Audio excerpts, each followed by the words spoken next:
Ever think about where the materials in your phone or your laptop actually come from? It's pretty wild when you start to think about it. Today's deep dive takes us to the mountains of Idaho, Beautiful country up there. to a story about salmon, gold, and national security, believe it or not.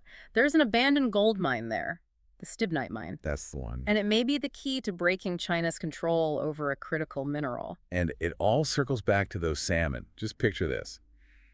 Thousands of Chinook salmon fighting their way up the Salmon River. I can imagine it's quite a journey, right? It is, only to be stopped by this massive wall of toxic waste from the old mine. What? Seriously. Oh, yeah. We're talking about 1 million tons of mine tailings full of arsenic that have been slowly poisoning the water for decades. 1 million tons. That's an awful legacy for those fish to deal with. A stark reminder of how what we leave behind has a ripple effect. Absolutely. And this is where the story takes an interesting turn. This isn't just about environmental cleanup, it's about national security, too. Okay, now you've got my attention. Mm. The Stibnite mine holds more than just gold. It's also rich in antimony, a mineral that's crucial for, well, everything, really. Smartphones, solar panels, even night vision goggles, and advanced weaponry. Wait, are you telling me that this mine in Idaho could actually impact our country's access to vital defense technology? That's exactly what I'm saying. And here's the real kicker. Remember all the talk about China's control of rare earth elements? Who could forget? They control something like 90% of the global antimony supply, too. They essentially have their hand on the valve that controls the flow of this crucial material. And that's a problem It because creates a strategic vulnerability for countries like the U.S. Imagine if they decided to restrict antimony exports, like they've done with rare earth elements. Our ability to produce fighter jets, renewable energy systems, everything would be at risk. that's a big deal. So where does the Stibnite mine come in? It's a potential domestic source of antimony, one that could really help lessen our reliance on China. And the company that's trying to revive it, Perpetua Resources, are really emphasizing responsible mining this time around. Well, that's good to hear at least. And get this, their CEO, Laurel Sayer, she comes from a conservation background. She was running the Idaho Land Trust when she learned about stibnite. You're kidding? A conservationist running a mining company. That's like the opposite, isn't it? Right. But Sayer saw a real opportunity here. Instead of just taking the resources and leaving behind a mess, she envisions using modern mining practices to produce antimony and clean up the damage left by the old operations. Talk about a tough balancing act. Our sources say Perpetua has spent years navigating a web of regulations, especially the National Environmental Policy Act. NEPA. They've had to address thousands of public comments and concerns to even get this far. NEPA is like a huge obstacle course for any large project with any potential environmental impact. Companies have to assess those impacts thoroughly, explore every alternative, and get the public involved in the decision-making process. It's got to be incredibly complex. Necessary, though, if you're talking about disturbing a sensitive ecosystem. And it's not just environmental groups they're dealing with, right? Didn't the Nez Perce tribe raise concerns, too?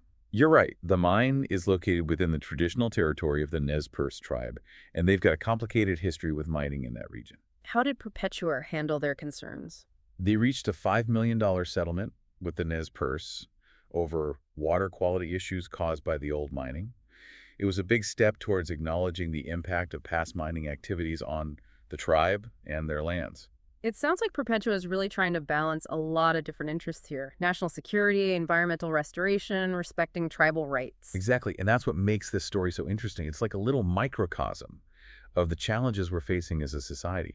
How do we get the resources we need without making the same mistakes? And how do we ensure a future that works for everyone? And it's not just Perpetua walking that tightrope either. There are groups, like Save the South Fork Salmon, who are completely against reopening the mine. Right, we can't forget about them. What are their biggest worries about the project? They're really concerned about the potential impact of open-pit mining. That's the method Perpetua is planning on using. I see. It involves removing huge chunks of earth to get to the ore, which obviously changes the landscape and could pollute the water. Okay, yeah, I get why that's a red flag, especially given the mine's history. What about Perpetua's claims that they'll be using those modern mining practices? Save the South Fork Salmon and some of the other groups are skeptical, to say the least. They say that accidents happen even with the best intentions, and the risk to the environment's just too big. They're also worried about Perpetua using cyanide. Cyanide. Now that's concerning. What's that about? Yeah, cyanide's sometimes used to get the gold out of the ore. Makes sense. Perpetua says they'll be using a closed-loop system to minimize the risk of cyanide spills, Which would be, bad. to say the least. Yeah. But these groups are basically saying any cyanide use in an ecosystem like that is a no-go. Sounds like the classic dilemma of economic benefits versus environmental risks. Tough call.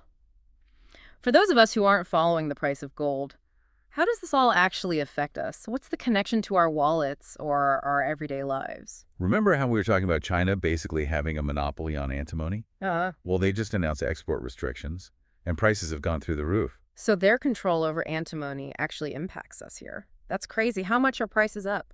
Almost double what they were just a few months ago. That Yeah. kind of increase trickles down to everything electronics, renewable energy, you name it. And here's another interesting thing. This is where the gold comes in. Okay. Gold prices are going crazy right now.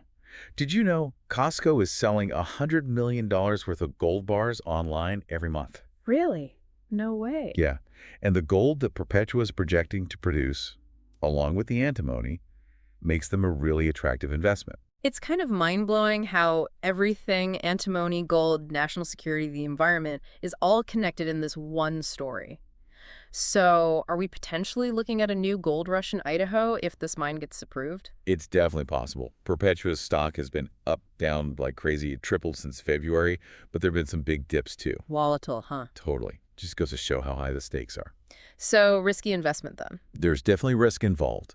Perpetua has actually lost a lot of money over the past decade just trying to get to this point, and they're depending a lot on getting financing, including loans from the U.S. Export-Import Bank. Wow, sounds like this project is make or break. Are there other things that could affect whether it succeeds or fails? Definitely. Those tax credits for critical materials in the Inflation Reduction Act are going to be crucial for them to offset the cost of the antimony. It's like a huge chess match. You've got the government, investors, environmental groups, tribal communities, and even the global markets, all playing a part. So what's the latest? Is it actually going to happen? Will they reopen the Stibnite mine after all this? Perpetua seems pretty sure they'll get final approval by the end of the year. They've already spent a ton of money on conservation, moving some of those old mine tailings away from the river. They even brought in a new CEO, John Cherry, to handle this next phase. A new CEO. Do you have any experience with this kind of thing? He's got a really solid track record in the mining industry, so he's definitely bringing a lot of experience to the table. But even if Perpetua gets past all the regulations, finds the money, and manages to actually reopen the mine, it brings up a much bigger question. And what's that? Can we really have it all? Can we get these critical resources like antimony without destroying the environment? Can we support economic growth and still honor the rights of these communities? The million-dollar questions, right? And the Stibnite mine situation, it really brings all of that into focus. It makes us face this tension between needing resources and being responsible to the environment, learning from past mistakes. Yeah, it's definitely a tough balancing act. And it's bigger than just finding a solution for one mine. This story has implications for how we approach all kinds of resource extraction, doesn't it? Totally. Think about the demand for electric vehicles, solar panels, wind turbines. They all need these critical minerals, and a lot of them are sourced from countries that don't have the best track record on environmental or human rights issues. So as consumers, how do we even begin to understand all of this? It can feel kind of overwhelming. Oh, for sure. But the first step is awareness. By understanding where our resources are coming from, the potential costs involved, the environmental costs, the social costs, even the geopolitical stuff, we can start making better choices. Makes sense. Knowledge is power, as they say. So what's the one thing you really hope our listeners take away from this whole deep dive? I think the big takeaway is that there are rarely easy answers, especially when you're dealing with competing interests. It's not about good guys versus bad guys. It's about understanding the complexity. It's about asking the hard questions and demanding transparency and accountability from the companies and from the government. Perpetua's CEO, Laurel Sayer, she said it best, I think. The real measure of their success will be seeing the salmon return to a healthy river. Powerful imagery, right? True progress isn't just about profits. It's about finding balance, leaving things better than you found them, making sure there's a sustainable future for everyone. Well said. And on that note, we'll leave you with this thought. Stay curious, keep asking those questions, and don't ever underestimate the power you have to shape a better future. Until next time, keep diving deep. Thanks for listening.